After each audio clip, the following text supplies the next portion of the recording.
ভাঙড়, দক্ষিণ চব্বিশ পরগনার ভাঙড়, যেটা সবসময়ই খবরের শিরোনামে উঠে আসে। তৃণমূলের দুই গোষ্ঠী, একদিকে আরাবুল ইসলাম, অন্যদিকে শওকত মোল্লা। দুই গোষ্ঠীর মধ্যে একটা টানটান উত্তেজনা বর্তমানে বজায় রয়েছে।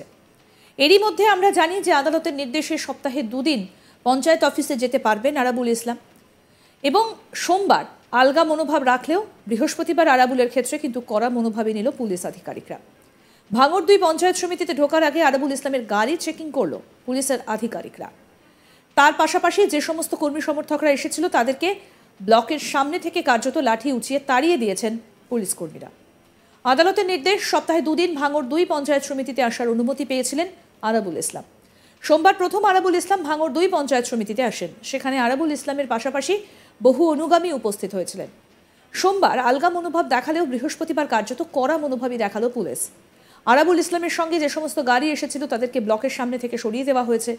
অন্যদিকে আরাবুল ইসলামের গাড়ি এবং তার চেকিং করার তারপর পঞ্চায়েত সমিতির ভেতরে ঢুকতে দেয় পুলিশের আধিকারিকরা। আরাবুল ইসলাম সমিতিতে পৌঁছে গেলে তার অনুগামীদের কার্যত লাঠি উঁচিয়ে সরিয়ে দেয় পুলিশ কর্মীরা। বর্তমানে আরাবুল ইসলাম ভাঙড় 2 পঞ্চায়েত সমিতিতে প্রবেশ করে বিএফও অফিসারের ঘরেই কথা বলছেন। আরাবুলের গাড়ি থেকে লাঠি এবং প্লাস্টিকের পাইপ উদ্ধারের ঘটনায় সামনে এসেছে এবং পুলিশ পুরো বিষয়টা সামনে এনেছে। আরাবুল ইসলাম যখন ভাঙড় 2 নম্বর পঞ্চায়েত সমিতিতে ঢুকছিলেন সেই সময় গেটের মুখে একবার গাড়ি পরীক্ষা করলেও সেভাবে কিছু মেলেনি বলে দাবি আরাবুল অনুগামীদের। পরে সাংবাদিকদের আটকে দেওয়া হয় মূল গেটে। তার কিছুক্ষণ পরই পুলিশের পক্ষ থেকে একটা ভিডিও দেওয়া হয়, সেখানে আরাবুল ইসলামের গাড়ি থেকে লাঠি সোঁটা উদ্ধার হতে দেখা যায়। এই ঘটনাকে কেন্দ্র করে চাঞ্চল্য ছড়িয়ে পড়েছে এলাকায়।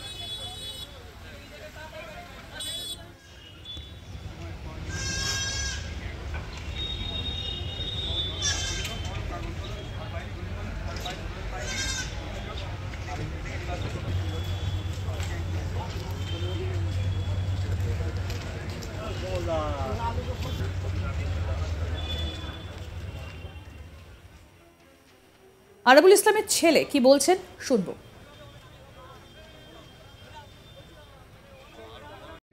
যেটাতে ফ্ল্যাগ মেরে সমস্ত দলের কর্মীরা ফ্ল্যাগ কাঁধে করে নিয়ে যায়, সেই স্টিকটা পাওয়া গেছে, গাড়িতে ছিল। একটা পলিটিক্যাল লিডারের গাড়িতে স্টিক থাকবে, এটা স্বাভাবিক, অস্বাভাবিকের কিছু না। শুধুমাত্র স্টিক, আমি আবার বলছি, যেটা প্লাস্টিকের স্টিক, যেটাতে ফ্ল্যাগ মেরে কাঁধে করে কর্মীরা নিয়ে যায়, দলের কর্মীরা বা নেতৃত্বরা কাঁধে করে তাদের দলের প্রতীক ফ্ল্যাগ নিয়ে যায়, সেই স্টিক উদ্ধার হয়েছে। আজকে কি হলো, কি আজকে আরাবুল ইসলাম এসছেন, অফিস করছেন, অনেকেই পরিষেবা নিচ্ছেন আরাবুল ইসলামের থেকে। অনেক স্টুডেন্টরা এসছে তারা সাইন করার জন্য, বিভিন্ন সার্টিফিকেট নেওয়ার জন্য, এবং বিডিও সাহেবের সঙ্গে তিনি উন্নয়নের বিষয়ে আলোচনা করছেন। সমস্ত বিষয়ে, এতদিন ধরে পঞ্চায়েত সমিতিতে ছিলেন না, সমস্ত বিষয় নিয়ে, উন্নয়নের বিষয় নিয়ে, এলাকার সার্বিক যে প্রশাসনিক বিষয় আছে সেগুলো নিয়ে আরাবুল ইসলাম মহাশয় আলোচনা করছেন। সেটা নিয়েও আলোচনা চলছে। আজকে তিনি চার্জ পেয়েছেন অফিসিয়ালি, সেটাও একেবারে বিডিও সাহেব তিনি দায়িত্ব নিয়ে দিয়েছেন, আরাবুল ইসলাম মহাশয় রিসিভ করেছেন, সেটা চার্জ নিয়েছেন তিনি আজকে থেকেই পঞ্চায়েত সমিতির সভাপতি হিসেবে। আমি সবাইকে অনুরোধ করব, সমস্ত মিডিয়ার কাছে অনুরোধ করব, ভুলভাল খবর না দেখিয়ে সঠিক যেটা সেটা আপনারা দেখান। আমরা এটা সকলের কাছে, আপনাদের সকলের কাছে আমার এটা অনুরোধ থাকবে ভাঙড়ের ছেলে হিসেবে। অন্যদিকে আরাবুল অনুগামী বাসন্তী মণ্ডল যখন পঞ্চায়েত সমিতিতে ঢুকছিলেন সেই সময় শওকত মোল্লা অনুগামী খায়রুল ইসলামের সঙ্গে বচসায় জড়িয়ে পড়ে। উত্তপ্ত বাক্য বিনিময় শুরু হয়। তারপর পুলিশ কর্মীরা গিয়ে বাসন্তী মণ্ডলকে পঞ্চায়েত সমিতি থেকে বার করে দেয়। এই ঘটনাকে কেন্দ্র করে সাময়িক উত্তেজনা ছড়িয়ে পড়ে পঞ্চায়েত সমিতির ভেতরে, যদিও গোটা ঘটনাকে কড়া হাতে দমন করে উত্তর কাশীপুর থানার পুলিশ কর্মীরা। আরাবুলপন্থী বাসন্তী মণ্ডল কি বলছেন শুনবো। না, আমি বলছি, আমরা যখন ভেতরে এন্ট্রি করেছি, ভেতরে আমি একজন সদস্য, ঠিক আছে, এবার ভেতরে গেছি আমি, ওখানে আমাকে পুলিশ বারণ করেছেন উনি অফিসার, যে ম্যাম ভেতরে ঢোকা যাবে না। আমি ঠিক আছে স্যার, আমরা বাইরে দাঁড়িয়ে আছি। আমি দাঁড়িয়েই ছিলাম, ঠিক আছে। একজন ভদ্রলোক ওপরে উঠেছে কালো প্লাস্টিক নিয়ে। তা আমি বলছি, একজন বলছে বলে প্লাস্টিকে কী আছে, বলে বোম তো নেই, বোম থাকলে তো এখানে সবাই উড়ে যাবে। আমি বলি, এ তো অবশ্যই, কার গায়ে লাগবে, কে উড়ে যাবে, এইটুকু বলেছি। খয়রুল বলছে উল্টো পাল্টা হেনা তেনা। খয়রুল বলার কে? হ্যাঁ, পুরো ভিডিও অফিসটা কি খয়রুলের বাবার? হ্যাঁ, ও কেন বলবো? ওর সাথে কোনোদিন আমাদের কোনো ঝামেলা হয়েছে? খয়রুল শওকত মোল্লা, ঠিক আছে। খয়রুল ফালতু লোক ঢোকাচ্ছে, আমি যাচ্ছি বাইরের লোক ঢোকাচ্ছে, ঠিক আছে, বাইরের লোক ঢোকাচ্ছে, ঢুকিয়ে ফালতু সব গুন্ডা বাহিনীর বসিয়ে রেখে দিয়েছে। আমি যখন ঢুকাচ্ছি বলছে ঢোকা যাবে না, ঠিক আছে। যত বোম গুলি বোমা সব ভেতরে ঢুকে আছে। আপনাকে বোম মারার হুমকি দিয়েছে? হ্যাঁ, আমাকে বোম মার বললো তো। না, আপনি নাকি হুমকি দিয়েছেন? না, আমি হুমকি দেইনি। আমি কেন? আমি কি খালি হাতে এসেছি? আমার কাছে বোম কোথায়? ঠিক আছে, আমি তো খালি হাতে এসেছি। আমি খালি হাতে এসেছি, আমাকে বোম মারার হুমকি ওরা দিয়েছে যে সিঁড়ি দিয়ে নামবেন নাকি প্রশাসনের হেল্প নেবো। আমাদের প্রতিনিধি প্রসেনজিৎ সাহা কি প্রতিবেদন তুলে ধরেছেন শোনাবো। উচ্চ আদালতের নির্দেশের পর দ্বিতীয় দিন পঞ্চায়েত সমিতির কার্যালয়ে যাওয়ার সময় কার্যত পুলিশি বাধার মুখে পড়লেন আরাবুল ইসলাম। ভাঙড়ের দাপুটে নেতাকে কার্যত বিডিও অফিসে ঢোকার আগে আটকে দেয় পুলিশ এবং উত্তর কাশীপুর থানার পুলিশ আরাবুলকে আটকে তার গাড়ি তল্লাশি করে।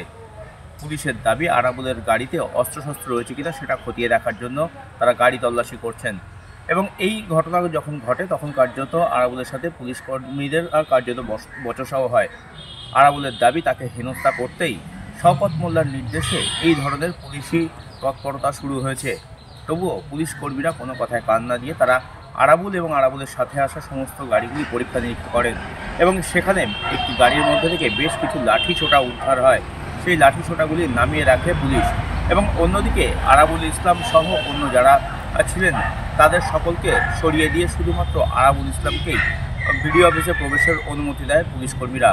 আরাবুলের সাথে প্রচুর মানুষজন বা তার অনুগামীরা এসেছিলেন এদিন, কিন্তু কাউকেই বিডিও অফিস চত্বরে ঢুকতে দেওয়া হয়নি। সকলকেই কার্যত সেখান থেকে হটিয়ে দেওয়া হয়। শুধুমাত্র আরাবুল ইসলামকে ভাঙড় 2 নম্বর বিডিও অফিসে ঢোকার অনুমতি দেয় পুলিশ। আরাবুল ইসলাম এখনও নিজের ঘর ফিরে পাননি, ফলে তাকে বিডিও অফিসে বিডিওর কক্ষেই কার্যত তিনি বসে পঞ্চায়েত সমিতির যাবতীয় কাজকর্ম সারছেন, এমনটাই জানা যাচ্ছে। আরাবুল ইসলাম ভাঙড় 2 পঞ্চায়েত সমিতির সভাপতি, কিন্তু মাস কয়েক আগে তাকে গ্রেপ্তার করে পুলিশ।